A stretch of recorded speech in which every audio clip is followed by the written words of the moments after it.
Mesdames, Messieurs, bonsoir. Bienvenue sur Alizé pour votre édition de 19 h. Nous sommes le vendredi 6 novembre. Voici les titres qui seront développés dans notre journal.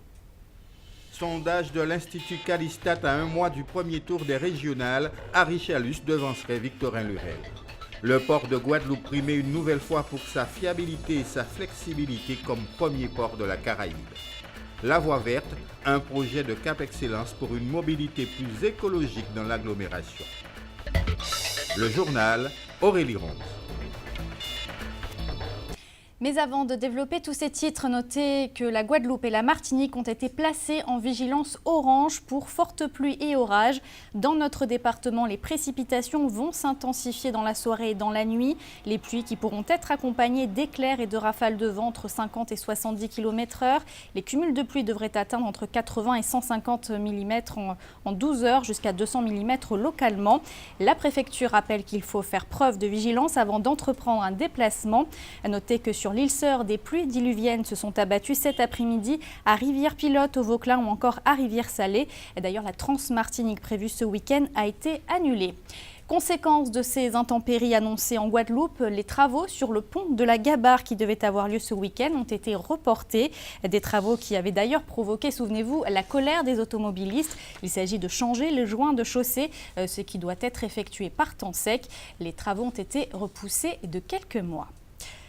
Le compte à rebours pour les élections régionales est lancé. Le premier tour aura lieu dans très exactement un mois. Dans un sondage Calistat pour l'hebdomadaire Nouvelle Semaine publié aujourd'hui, on apprend que le député maire de Bémao, Harry Chalus, l'emporterait de 2 points sur le président sortant Victorin Lurel. Comment ce sondage a-t-il été effectué? Les précisions d'Anne-Elisabeth Artsen. Après 7 jours d'enquête auprès d'un échantillon de la population guadeloupéenne, le résultat détache très clairement 2 candidats. Harry Chalus avec 43% et Victorin Lurel avec 41% des intentions de vote. Cependant, ce sondage ne détermine pas le résultat final du 6 décembre prochain. Il s'agissait de la température en fin octobre et en aucun cas, on ne sait aujourd'hui, d'autant que les chiffres sont très proches, on ne sait aujourd'hui qui va remporter les élections. La seule certitude, c'est que les 2 principales listes sont très proches, mais en aucun cas, on ne peut dire qui va remporter l'élection régionale. Les questionnaires sont basiques, alors à une nuance près. Quand on a fait l'enquête, la liste du Front National n'était pas encore déposée, donc on n'a pas testé cette liste-là. Mais sinon, l'ensemble des listes qui vont a priori se présenter ont été testées. Donner le pouls des intentions de vote à un mois des élections, c'est l'objectif de ce sondage. Le prochain sera réalisé à 1 semaine du premier tour des élections régionales. Les enquêtes d'opinion sont réalisées de façon classique en Guadeloupe, principalement par voie téléphonique. On a un call center ici à Bémao, avec une quinzaine de personnes.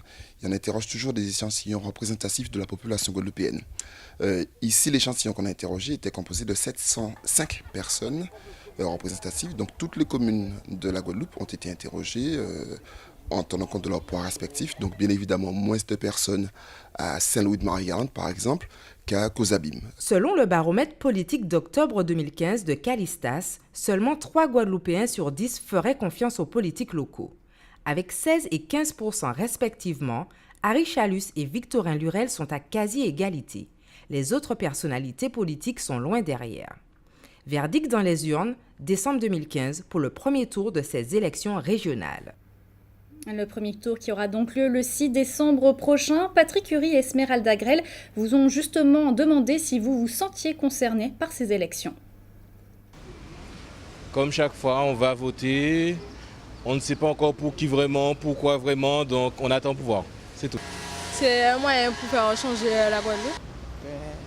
C'est encore une élection de plus. Et puis, pour moi, je ne sais pas qu'est-ce que ça rapporte. Je ne sais pas ce que ça rapporte, mais c'est une élection de plus. Et puis, pour moi, je ne vois pas le changement d'une élection à l'autre. Il faut quelqu'un pour s'occuper de la région, justement. Moi, je n'ai pas un grand avis sur ça. Bon, après, si ça peut changer quelque chose pour les jeunes et pour la Guadeloupe, voilà. Jean-Luc Icard, bonsoir. Bonsoir. Vous êtes le rédacteur en chef d'Alizé. Alors, on vient de voir dans ce micro-trottoir que ces Guadeloupéens, en tout cas, ne se sentent pas passionnés par ces élections. C'est justement un des enseignements de ce sondage Calistat. Tout à fait. Mais avant toute chose, il faut d'abord dire qu'il faut être très mesuré vis-à-vis de ce sondage. C'est d'ailleurs l'Institut Calistat lui-même qui nous y invite. Car en effet, quand sur un échantillon de 565 personnes inscrites sur les listes électorales, seuls 237 expriment leur choix, alors on peut difficilement faire des projections électorales sur une telle base. L'opinion qui est recueillie ici est décidément bien trop partielle. Ou alors, on peut s'interroger sur les appréhensions des Guadeloupéens vis-à-vis d'un instrument tout à fait récent dans le paysage politique.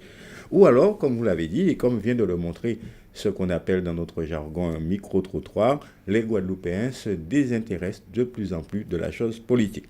Pour le reste, ce sondage confirme ce que nous pressentons tous depuis un certain temps. Il annonce un duel entre Victorin Lurel et Harry Chalus. Mais l'information principale, c'est peut-être surtout le distancement dans cette bataille de Laurent Bernier qui voulait rassembler la droite. Apparemment, ce serait un pari perdu, mais attention, avec évidemment toutes les réserves dont je viens de parler. Merci Jean-Luc Icard. On va parler d'actualité sociale maintenant, puisque, vous le savez, depuis mardi, la distillerie Bologne est fermée en raison d'un mouvement du personnel. Ils dénoncent le licenciement de 2 d'entre eux. La CGTG demande à la direction qu'ils soient réintégrés. Éric Pommier était sur place. Distillerie Bologne à Baïf, rien ne va plus depuis mardi. Le piquet de grève encore ce matin en témoigne. Tout le personnel, soit 35 salariés, acte le même cahier de revendications. En ligne de mire principalement 2 licenciements, un acté et l'autre en cours. Motif, des fautes lourdes relevées et signifiées par la direction. Nous avons décidé de nous mettre en grève parce que, n'ayant pas les preuves de cette fameuse faute lourde qui soi-disant mettait en danger la société, nous avons pensé que n'importe qui, à n'importe quel moment, pouvait subir le même sort. Un premier entretien s'est tenu le mardi même où la grève a été déclenchée. Entretien en présence du président du conseil d'administration et du directoire François Monroux en place depuis 18 mois. Hier encore, même démarche, mais rien de concret selon le syndicat qui a préféré rompre le discours sans intérêt. Ce matin, nouvelle négociation en présence cette fois de Jean-Marie Nomertin, leader de la CGTG. Objectif, obtenir des négociations assorties d'un protocole signé sur les propositions faites par la direction. Pour l'instant, je ne peux pas en dire plus parce que les négociations vont, j'espère, aboutir. On en est là de la situation et on attend maintenant, la balle est dans le camp de la direction. Nous avons joint la direction qui a répondu à notre appel mais a préféré éviter toute interview, prétextant des négociations en cours. François Monroux, dont les méthodes de management sont très décriées. Aujourd'hui, les seuls spécialistes du rhum à Bologne, ça reste quand même ce personnel qui a subi depuis 18 mois en plus avec le nouveau directeur qui est arrivé, François Monroux, donc qui a subi des pressions, un comportement extrêmement agressif qui a fait monter la sauce et qui a conduit à cette situation. Pour l'heure, le personnel reste mobilisé. Dès lundi, les négociations devraient reprendre au 156 de l'avenue des Pères Dominicains, site désormais sous haute surveillance syndicale. Une nouvelle distinction pour Guadeloupe Port Caraïbes. Pour la 2e année consécutive, le port guadeloupéen a remporté le prix du port le plus fiable et le plus flexible de la Caraïbe par la Caribbean Shipping Association. Sa stabilité institutionnelle, la qualité de ses outillages ou encore la modernité de ses zones logistiques ont été mises en avant. Le reportage de Patrick Curie. Le président de Guadeloupe Port Caraïbes reçoit ses collaborateurs de la communauté portuaire pour partager le prix du port le plus fiable et le plus flexible de la Caraïbe pour la 2e année consécutive. Et le mot-clé, c'est la fiabilité. Tous les clients qui se présentent ici sont certains d'être servis dans les délais avec le service prévu. L'autre élément très fort en termes d'avantages, c'est notre capacité à nous adapter. Alors quand je dis nous d'ailleurs, ce n'est pas que le Grand Port Maritime, c'est l'ensemble des sociétés de manutention, des transitaires, des agents. On a un vrai savoir-faire ici en Guadeloupe et on sait s'adapter aux aléas ou aux demandes nouvelles des clients. Une récompense due à un bon bilan 2014, malgré les difficultés connues par tous les ports de la Caraïbe. Donc en 2014, c'est 3 500 000 tonnes d'activité, presque 200 000 conteneurs et presque 1 million de passagers. Alors j'ai dit presque à chaque fois parce qu'en 2015, ce sera plus. Depuis 40 ans, le port ne cesse de s'accroître. Après Pointe-à-Pitre et Jarry, ce sont les travaux du port Nouvelle Génération destinés à faire face à la croissance du flux maritime pour les 20 prochaines années. Et la transition est trouvée pour vous parler de l'actualité dans notre grande région de la Caraïbe. Mais avant de poursuivre, il vaut mieux éloigner vos enfants quelques minutes durant la diffusion de ce sujet. En effet, certaines images pourraient heurter leur sensibilité. Alors ce soir, il est question d'une coulée de boue toxique au Brésil. La Cour constitutionnelle de Colombie doit prochainement se prononcer sur l'adoption pour les couples homosexuels. Et puis, vous allez découvrir une pratique de danse très sulfureuse en Jamaïque. Voici la Minute Caraïbe proposée ce soir par Anne-Elisabeth Artsen. Un barrage minier s'est rompu hier à Marinha, une ville de l'État de Minas Gerais dans le sud-est du Brésil. L'accident a provoqué une gigantesque coulée de boue qui a englouti plusieurs habitations dans une commune voisine. Selon les pompiers, au moins 17 personnes sont mortes et plus de 50 ont été blessées. Le nombre de disparus va dépasser les 40, a déclaré un commandant de la ville voisine du village sinistré qui participait au secours. Le barrage de Fundão, où travaillaient 25 personnes, retenait des boues toxiques de déchets minéraux dangereuses pour l'environnement sur une superficie équivalente à 10 stades de football. Pour une raison encore inconnue, le barrage a cédé, libérant une impressionnante coulée de boue toxique qui s'est répandue sur 2 km à l'intérieur d'une vallée. Celle-ci a atteint la localité de Bento Rodrigues, peuplée d'environ 600 habitants, en majorité des employés de la compagnie minière qui ont été appelés à évacuer d'urgence le village. La Cour constitutionnelle de Colombie doit se prononcer sur la possibilité pour un couple homosexuel à adopter un enfant. Dans un premier arrêt du 3 septembre dernier, la Cour estime qu'il est du devoir de l'État de veiller à ce que les adoptants, dans ce cas, le couple homosexuel, devra répondre à toutes les exigences. Par conséquent, tout processus d'adoption doit toujours viser à garantir les intérêts de l'enfant. L'État doit alors vérifier si les exigences de la loi sont respectées, que la famille adoptive répond aux besoins de stabilité socio-économique, d'un environnement de respect, d'amour et de bien-être pour l'enfant. Cette danse populaire consiste à simuler exagérément l'acte sexuel au moyen d'arabesques saccadées et de cascades plus ou moins téméraires.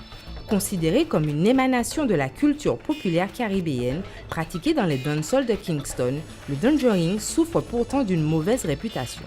En 2009, à cause de son caractère explicitement sexuel et la violence de certaines cascades, le gouvernement jamaïcain interdit toutes les chansons et vidéos faisant référence ou encourageant cette pratique dite du coït sec. Cette interdiction révèle de la protection médicale car de nombreux Jamaïcains souffrent de fractures du pénis causées par cette danse. Êtes-vous sûr de vouloir vous essayer au Dungeoring ?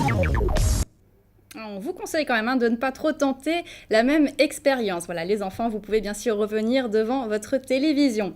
On va parler de sport maintenant. Comme chaque jour, on va jeter un coup d'œil sur la position du Guadeloupéen Carl Chipotel qui est engagé dans la Mini Transat Île de Guadeloupe. Au 6e jour de course, il est 25e. Il a d'ailleurs gagné quelques places depuis ce midi. Il lui reste un peu plus de 1800 milles à parcourir pour atteindre donc Pointe-à-Pitre. Sport toujours avec du football. Le début de la 6e journée de DH en football qui débute logiquement ce soir. L'Amical Club de Marie-Galante affronte l'AOG. Le coup de sifflet devrait être donné à 20h30 aux Abîmes. C'est un projet que tout le monde attend impatiemment, le tramway dans la communauté d'agglomération de Cap Excellence. Un projet qui va s'articuler autour de l'urbanisation et de l'environnement. Une promenade verte et bleue sera ainsi créée. Dans quelques jours, vous en saurez d'ailleurs plus sur ce projet grâce à une exposition au Centre culturel Sonis, un projet porté par 3 jeunes architectes de Marne-la-Vallée, projet qui a d'ailleurs été présenté ce matin. Le reportage de Richard Scott Tamar. Remettre notre environnement naturel au cœur du projet d'urbanisation du Sud Grande Terre. Voilà l'ambition du projet Promenade verte et bleue, dont la conférence de présentation avait lieu au centre Sonis. Verte et bleue. Le vert, c'est pour la biodiversité, la nature, et le bleu, c'est tout ce qui est gestion de l'eau. Et promenade, c'est un circuit de déplacement. Voilà, promenade verte et bleue. Ce projet est la création de 3 architectes issus de l'école, de la ville et des territoires.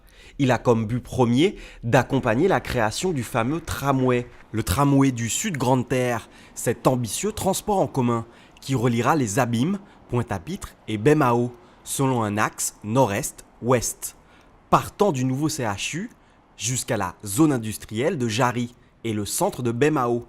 Il y a 15 jours, Lors de la plénière de la région, ce projet a été officiellement ciblé et certifié. Je comprends l'impatience qui est la nôtre à tous, de se dire, on parle du tramway depuis 2 ans, est-ce qu'il sera là l'année prochaine ou pas?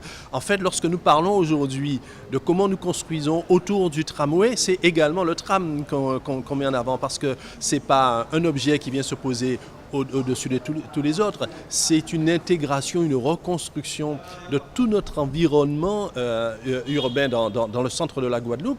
Et donc, s'agissant maintenant des étapes spécifiques au tramway, il y a des études qui sont lancées parallèlement au montage financier. Du 9 au 12 novembre, la promenade verte et bleue sera présentée au public au centre Sonis. Différents tableaux expliquent le projet, qui veut remettre au centre du débat public la question de l'espace de vie et valoriser le patrimoine naturel très riche aux Antilles. Cette information pratique, notez que le Guadeloupe Festival qui devait démarrer ce soir au Moule a été annulé en raison des intempéries. Les artistes donc prévus ce soir se produiront dimanche. La journée de demain est pour l'instant maintenue. Et justement, on parle de vos conditions météo pour demain matin. Je vous rappelle que nous sommes toujours en vigilance orange pour fortes pluies et orages. Demain matin, le ciel restera gris et les pluies seront toujours d'actualité. Les températures seront comprises entre 26 et 28 degrés. C'est la fin de cette édition. Merci de votre fidélité. Dans quelques instants, une météo détaillée de notre région, suivie du journal de TF1, puis des pronostics hippiques de Prévert Mayingo. Vous retrouverez ensuite votre magazine hebdomadaire Télescopie présenté par Jean-Luc Icard, qui reçoit ce soir le président du Mémorial Act, Jacques Martial, puis du divertissement sur Alizé avec Incroyable Talent. Pour l'actualité locale et régionale, vous retrouverez demain dès 12h30 Jean-Luc Icard. Pour ma part, je vous souhaite une très bonne soirée et un très bon week-end sur Alizé.